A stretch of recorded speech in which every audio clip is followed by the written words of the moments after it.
중국 유학생 과연 그들은 누구인가? 구독과 좋아요는 보다 좋은 영상을 만들 수 있는 원동력입니다. 안녕하세요. 우리가 알고 싶은 세계입니다. 오늘은 중국에서 공부 중인 유학생들의 분포와 중국 정부 장학금에 대한 이야기를 해보도록 하겠습니다. 먼저 2019년 4월 12일 인터넷 기사를 보도록 하겠습니다. 2018년 중국으로 온 유학생 거의 50만 명, 아시아 학생들이 가장 많다. 중신왕 4월 12일 교육부 사이트 통계에 따르면 2018년 196개 국가와 지역에서 49만 2,185명의 외국 학생들이 중국 31개의 성과 시에서 1,004곳의 고등교육기관에서 공부하고 있습니다. 2017년보다 3,103명이 증가했으며 비율로는 0.62% 증가했습니다. 이상의 통계는 홍콩, 마카오, 타이완을 포함하지 않습니다. 중국으로 유학을 가는 학생들이 점점 많아지고 있습니다. 아무래도 2001년 WTO에 가입한 후에 중국 경제의 발전이 빠르다 보니까 향후 비즈니스나 중국어를 활용하는 직업에 관심을 가지게 되어서 가는 경우가 많아지고 있는 것 같습니다. 자, 그럼 같이 보도된 자세한 내용을 보시겠습니다. 먼저 중국에서 공부하는 유학생들의 대륙별 분포입니다. 중국이 아프리카에 투자를 많이 해서 그쪽 학생들이 많을 줄 알았는데 생각 외로 17% 정도였고 아시아가 제일 많았습니다. 영어를 사용하는 국가들은 확실히 선진국이라서 그런지 그다지 중국 유학을 선호하지는 않는 것 같습니다. 다음은 국가별 분포입니다. 저는 이 결과를 보고 깜짝 놀랐는데 한국이 1위입니다.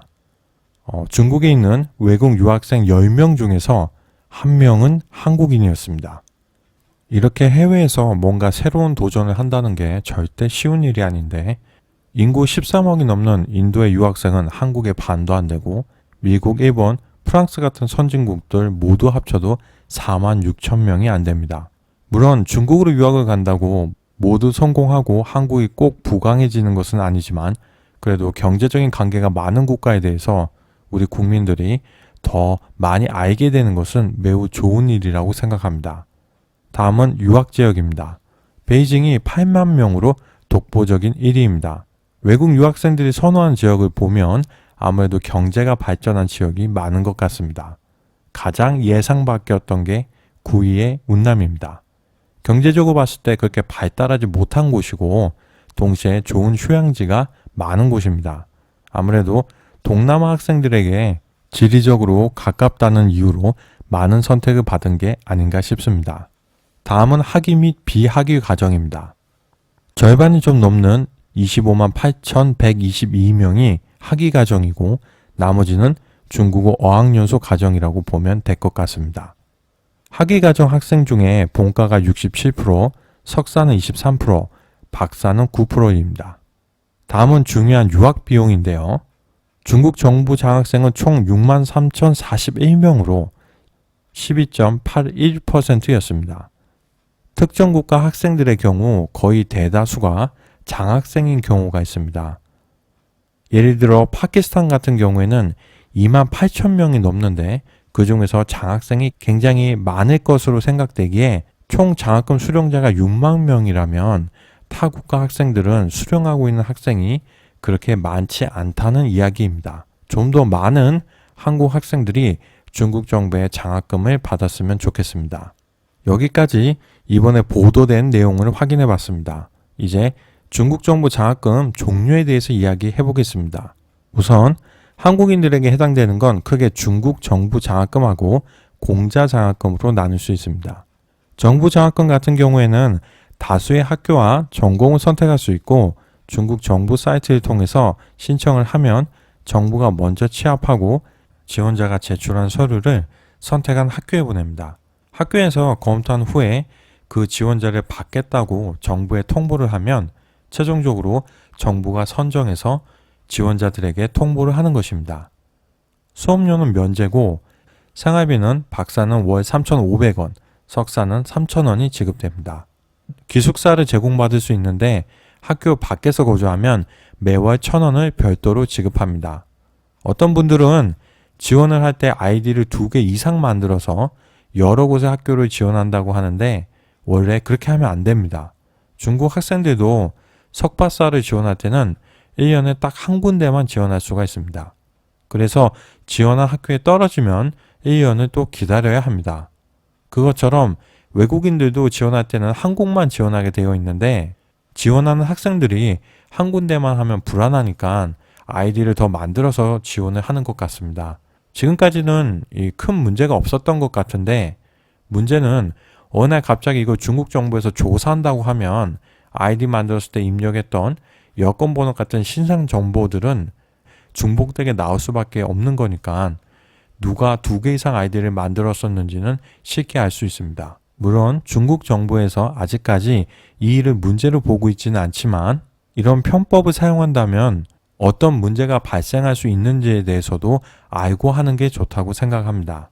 공자장학금은 중국어 교육이나 중국 문화 관련한 전공만 지원할 수 있습니다. 본인이 중국어 관련 전공을 계속 공부하고 싶다면 나쁘지 않은 선택이라고 생각합니다. 그런데 대부분의 중문과 학생들이 정부 장학금보다는 공자 장학금 신청해서 그런가 공자 장학금의 경쟁률이 좀 더 높은 느낌입니다. 물론 정확한 건 알 수 없습니다. 데이터를 공개하지 않으니까요. 만약에 지금 누군가가 유학을 마치고 돌아와서 국내 대학에서 교수 임용을 하겠다고 하면 현 시점에서는 아무래도 미국이 제일 좋은 선택입니다. 하지만 지금 여러분이나 여러분의 자녀가 10대라면 그래서 15년 정도 후를 생각해보고 결정한다면 미국 유학만큼은 못하겠지만 중국 유학도 한 가지의 선택으로 볼 수 있다고 생각합니다. 하지만 주의하실 것은 학교를 잘 선택하셔야 되는데 저는 이 9군데의 대학을 추천합니다. 북경의 3곳, 북경대학, 청와대학, 인민대학, 절강의 절강대학, 상해의 상해교통대학교, 복단대학교, 무안의 무안대학교, 난경의 난경대학교, 성도의 전자과학대학교. 21세기를 살아가는 우리에게 있어서 중국은 정말 가깝고도 먼 나라입니다. 지리적인 측면에서는 바로 옆에 붙어 있지만 우리는 중국의 본 모습을 잘 모릅니다.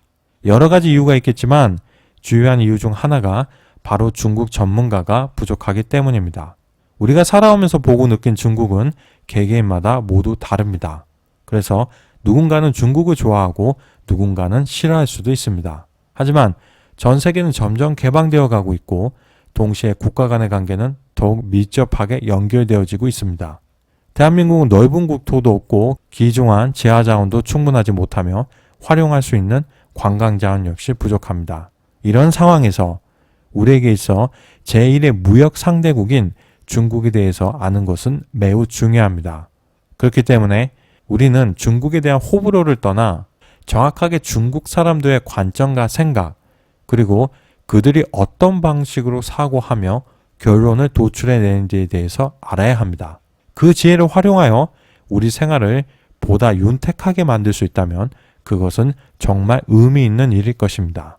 우리가 중국을 알면 알수록 중국과의 관계를 더 우호적으로 혹은 우리에게 더 유리한 방향으로 끌고 갈 수 있을 것입니다.